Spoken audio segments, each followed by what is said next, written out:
신명기 28장 15절부터 68절입니다. 오늘 본문의 배경이에입니다. 저주에 대한 선포는 복에 대한 선포보다 거의 4배가 길게 기록되어 있습니다. 하나님 말씀에 순종하지 않으면 앞서 언급한 복들은 모두 저주로 변하게 됩니다. 저주의 절정은 하나님이 주신 복의 상징인 약속의 땅을 잃고 쫓겨나 다른 나라의 포로로 끌려가는 것입니다. 28장 15절부터 24절입니다. 불순종할 때 받을 저주들. 그러나 당신들이 주 당신들의 하나님의 말씀을 듣지 않고 또 내가 오늘 당신들에게 명한 모든 명령과 규례를 지키지 않으면 다음과 같은 온갖 저주가 당신들에게 닥쳐올 것입니다. 당신들은 성읍에서도 저주를 받고 들에서도 저주를 받을 것입니다. 당신들의 곡식 광주리도 반죽그릇도 저주를 받을 것입니다. 당신들의 몸에서 태어난 자녀와 당신들 땅의 곡식과 소새끼와 양새끼도 저주를 받을 것입니다. 당신들은 들어와도 저주를 받고 나가도 저주를 받을 것입니다.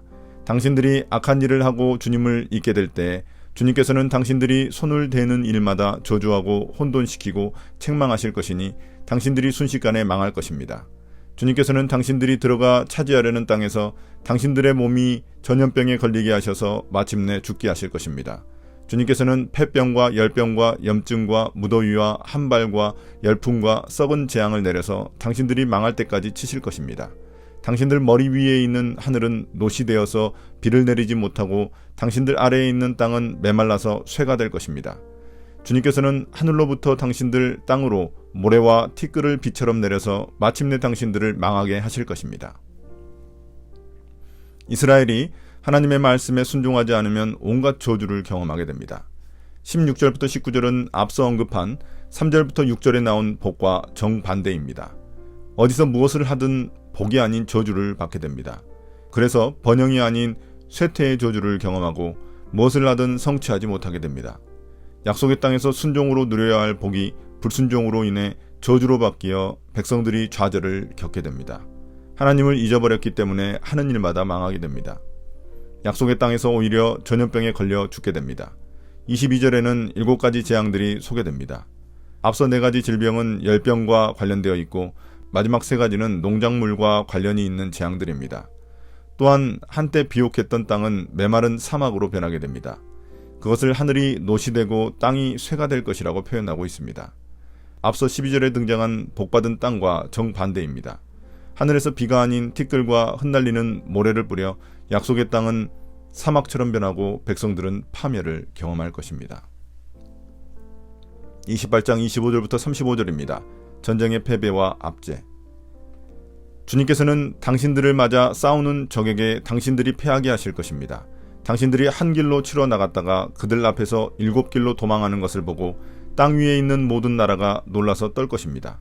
당신들의 주검이 공중의 온갖 새와 땅의 짐승들의 먹이가 될 것이나 그것들을 쫓아줄 사람이 없을 것입니다. 주님께서 이집트의 악성 종기와 치질과 옴과 습진을 내려 당신들을 치실 것이니 당신들이 고침을 받지 못할 것입니다. 주님께서는 당신들을 미치게도 하시고 눈을 멀게도 하시고 정신착란증을 일으키게도 하실 것입니다. 당신들은 마치 눈이 먼 사람이 어둠 속에서 더듬는 것처럼 대낮에도 더듬을 것입니다.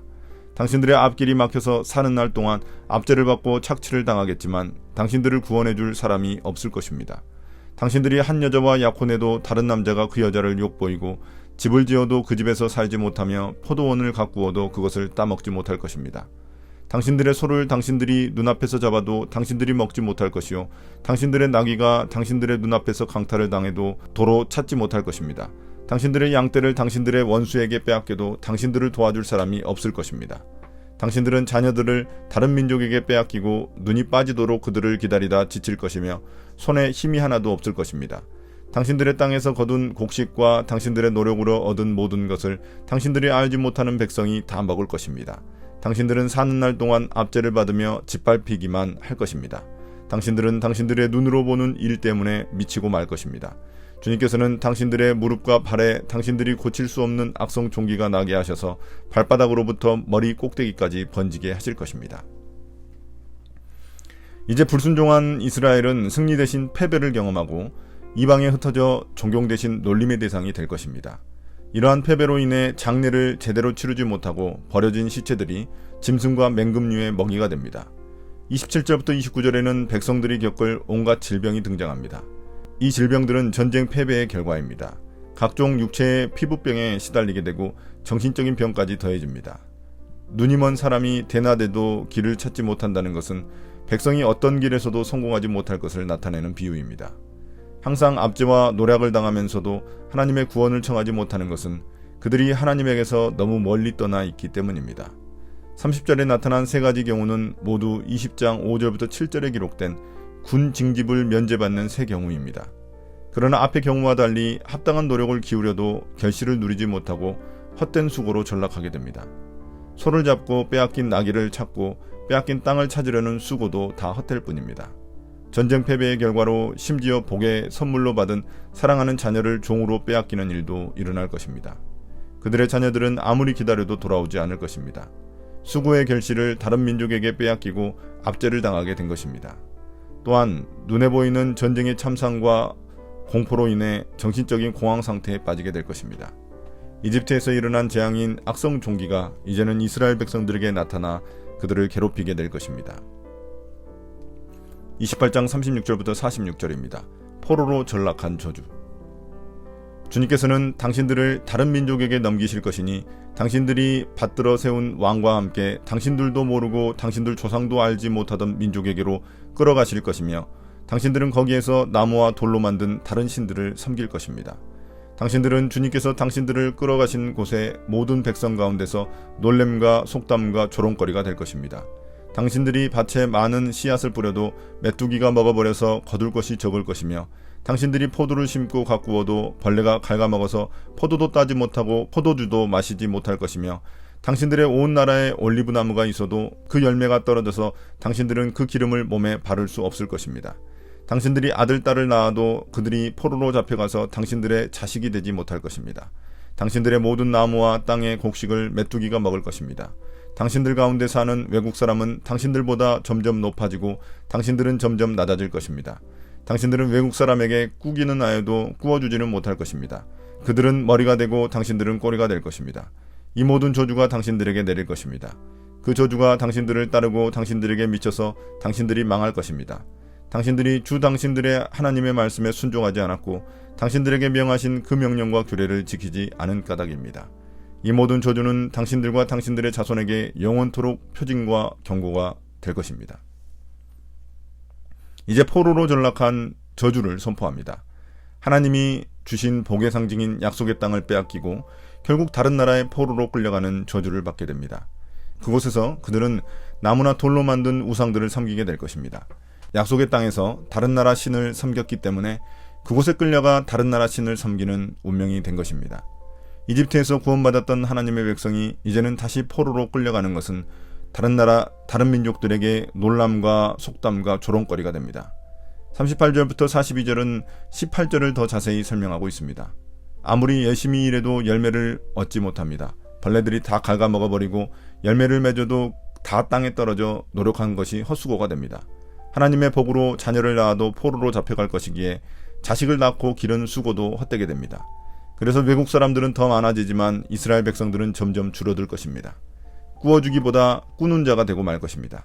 머리가 되지 못하고 꼬리가 되어 종속되는 존재가 되고 맙니다. 번영과 주도성이 아닌 모든 것의 결핍과 저하가 저주의 증상들입니다. 이런 모든 저주가 임하게 된 것은 이스라엘이 하나님의 말씀을 지키지 않았기 때문입니다. 이러한 저주들은 모든 이스라엘과 그의 후손들에게 표징과 경고가 될 것입니다.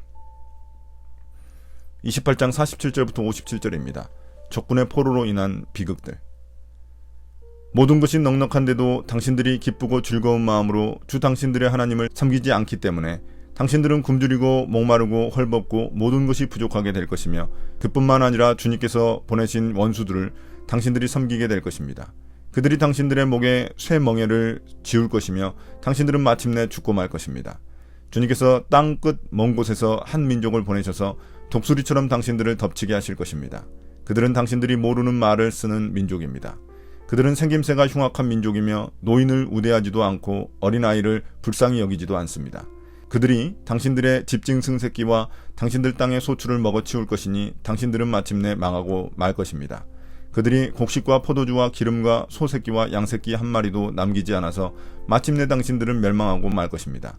그들은 당신들 온 땅에서 성읍마다 포위하고 당신들이 굳게 믿고 있던 높고 튼튼한 성벽을 헐며 주 당신들의 하나님이 당신들에게 주시는 땅의 모든 성읍에서 당신들을 애워쌀 것입니다. 당신들의 원수가 당신들을 애워싸서 당신들에게 먹거리가 떨어지면 당신들은 당신들의 뱃속에서 나온 자식 곧 주 당신들의 하나님이 당신들에게 주신 당신들의 아들 딸을 잡아서 그 살을 먹을 것입니다. 당신들 가운데 아무리 온순하고 고귀한 남자라 하여도 굶게 되면 그 형제와 그 품의 아내와 남아있는 자식까지 외면할 것이며 자기가 먹는 자식의 살점을 어느 누구에게도 나누어 주지 않을 것입니다. 이것은 당신들의 원수가 당신들의 모든 성읍을 애워싸서 당신들에게는 아무것도 남은 것이 없기 때문입니다. 당신들 가운데 아무리 온순하고 고귀한 부녀자라도 곧 평소에 호강하며 살아서 발에 흙을 묻히지 않던 여자라도 굶게 되면 그 품의 남편과 자식을 외면할 것입니다. 당신들은 제 다리에서 나온 어린 자식을 몰래 잡아먹을 것입니다. 이것은 당신들의 원수가 당신들의 성읍을 포위하고 당신들을 허기지게 하고 당신들에게 아무것도 먹을 것이 없게 하였기 때문입니다. 이제 적군의 포위와 포위 중 벌어질 끔찍한 일들입니다. 하나님께 모든 좋은 것을 받았는데도 백성들은 기쁘고 감사한 마음으로 하나님을 섬기지 않았습니다. 형식적인 예배만 드렸기에 그들에게 저주가 임하게 됩니다. 저주의 결과 풍족한 복은 사라지고 모든 면에서 결핍을 경험하게 됩니다. 이스라엘은 과거 노예로 이집트를 섬겼던 것처럼 원수들에게 포로로 끌려가 그들을 섬기게 될 것입니다. 쇠멍에를 메고 원수들을 섬기다가 죽게 될 것입니다. 하나님은 땅끝에서 한 이방 민족을 보내셔서 이스라엘을 쳐서 멸망시키실 것입니다. 그 이방 민족은 사나운 용모를 가지고 있고 노인이나 어린이도 불쌍히 여기지 않는 잔인한 민족입니다. 그들은 이스라엘의 모든 짐승들과 땅의 소출들을 모두 빼앗아 이스라엘은 망하게 됩니다. 하나님을 신뢰하지 않았기에 그들의 높고 튼튼한 성벽은 아무 의미가 없습니다. 그들은 이스라엘을 애워싸 그 성 안에 백성들을 가두고 굶주리게 만들 것입니다. 굶주린 백성들은 하나님의 은총의 산물인 자신의 자식들까지 잡아먹게 될 정도로 비참한 지경에 이르게 될 것입니다. 아무리 온순하고 고귀한 남자일지라도 아무리 온순하고 고귀한 여자일지라도 그 상황이 되면 자기 자식을 잡아먹으며 그 살점을 자기 남편과 아내, 심지어 자식에게조차 나누려 하지 않을 것입니다. 인간성과 모성조차 다 망가져버린 이스라엘의 비극적인 상황을 묘사하고 있습니다. 실제로 바벨론에게 포위당한 예루살렘에게 이런 일이 일어났는데 이는 예레미야 애가 4장 10절에 기록되어 있습니다. 28장 58절부터 68절입니다. 질병과 질병 포로생활. 당신들이 이 책에 기록된 율법의 모든 말씀을 성심껏 지키지 않고 주 당신들의 하나님의 영광스럽고 두려운 이름을 경외하지 않으면 주님께서 당신들과 당신들의 자손에게 큰 재앙을 내리실 것입니다. 그 재난이 크고 그치지 않을 것이며 그 질병이 심하고 오래 계속될 것입니다. 주님께서는 당신들이 그렇게 무서워하던 이집트의 모든 질병을 가져다가 당신들에게 달라붙게 하실 것입니다. 또한 주님께서는 이 율법책에 기록도 되지 않은 온갖 질병과 재앙을 당신들이 망할 때까지 당신들에게 내리실 것입니다. 당신들이 하늘의 별같이 많아져도 주 당신들의 하나님의 말씀을 듣지 않으면 마지막에는 몇 사람밖에 남지 않을 것입니다. 주님께서는 당신들을 잘되게 하여 주시고 기뻐하신 것처럼 또 당신들이 번성하는 것을 보시고서 기뻐하신 것처럼 당신들이 멸망하는 것을 보시고서도 기뻐하실 것입니다. 그렇게 되면 당신들은 당신들이 들어가서 차지할 그 땅에서 뿌리가 뽑히고 말 것입니다. 주님께서는 땅 이 끝에서 저 끝까지 모든 민족 가운데 당신들을 흩으실 것이니 당신들은 그곳에서 당신들과 당신들의 조상이 알지 못하던 나무와 돌로 된 우상을 섬길 것입니다. 당신들은 그 민족들 가운데서 쉴 틈을 찾지 못하고 발을 쉴 만한 곳도 찾지 못할 것입니다. 오히려 주님께서는 당신들의 마음에 두려움을 주시고 눈을 침침하게 하며 정신을 몽롱하게 하실 것입니다. 당신들은 언제나 생명의 위협을 느낄 것이며 밤낮 두려워하여 자신의 목숨을 건질 수 있을지조차도 확신할 수 없을 것입니다. 당신들이 두려움과 공포에 사로잡혀서 당신들의 눈으로 보는 것마다 무서워서 아침에는 저녁이 되었으면 좋겠다 하고 저녁에는 아침이 되었으면 좋겠다고 할 것입니다. 주님께서는 다시는 그 길을 보지 않게 하겠다 하고 약속하신 그 길로 당신들을 배에 태워 이집트로 끌고 가실 것입니다. 거기에서는 당신들이 당신들 몸뚱이를 원수들에게 남종이나 여종으로 팔려고 내놓아도 사는 사람조차 없을 것입니다. 이제 마지막으로 모세는 지금까지 언급했던 저주들을 다시 한 번 더 요약하고 있습니다. 모세는 이스라엘이 하나님의 말씀을 지키지 않고 하나님을 경외하지 않으면 이집트의 모든 질병뿐만 아니라 온갖 재앙이 계속될 것이라고 경고합니다. 하나님이 아브라함에게 하셨던 약속인 하늘의 별과 같이 많은 큰 민족을 이뤘을지라도 하나님의 말씀에 순종하지 않으면 결국 몇 사람만 남게 되는 비극을 겪게 될 것입니다. 하나님은 이스라엘이 잘되고 번성하는 것을 기뻐하신 것처럼 이제는 반대로 이스라엘이 멸망하는 것을 기뻐하시게 될 것입니다. 그때가 되면 이스라엘은 약속의 땅에서 뿌리가 뽑혀 온 세상에 흩어져 알지도 못하는 나무와 돌로 만든 우상을 섬기게 될 것입니다. 그들은 이방 땅에 끌려가 약속의 땅에서 얻었던 안식을 누리지 못하고 두려움에 휩싸여 정신적인 고통도 겪게 될 것입니다. 그들은 아침이 되면 저녁이 되길 원하고 저녁이 되면 아침이 되길 원하는 사람처럼 고통스러워할 것입니다. 이처럼 하나님 말씀에 불순종한 이스라엘 백성의 삶은 마치 노예 생활하던 이집트로 다시 되돌아가는 것과 같을 것입니다. 저주받은 이스라엘은 팔리지조차 않은 노예처럼 비천한 신세로 전락하고 말 것입니다. 오늘의 묵상입니다. 하나님의 말씀에 불순종할 때 일어날 수많은 저주의 증상들이 소개되고 있습니다. 결핍과 질병, 재앙과 죽음, 포로 생활이 모두 저주의 결과입니다. 복과 번영 그리고 생명을 누려야 하는 이스라엘 백성들이 비참한 신세로 전락하게 된 이유는 하나님의 말씀에 순종하지 않고 우상 숭배에 빠졌기 때문입니다. 하나님과의 관계 단절은 결핍과 사망으로 인도합니다. 우리의 삶도 마찬가지입니다. 그리스도를 떠난 우리의 삶은 예전으로 되돌아갈 수 없습니다. 오직 죄의 노예로 다시 전락하여 결핍과 사망만이 우리를 짓누를 뿐입니다. 이런 일이 있기 전에 현재 우리의 삶을 돌아보고 돌이켜야만 합니다. 우리가 행복하기를 원하시는 하나님의 뜻은 우리가 하나님의 말씀에 순종할 때 이루어질 수 있습니다. 오늘도 말씀을 묵상하며 나를 향한 예비하신 하나님의 풍성한 복을 기대합니다.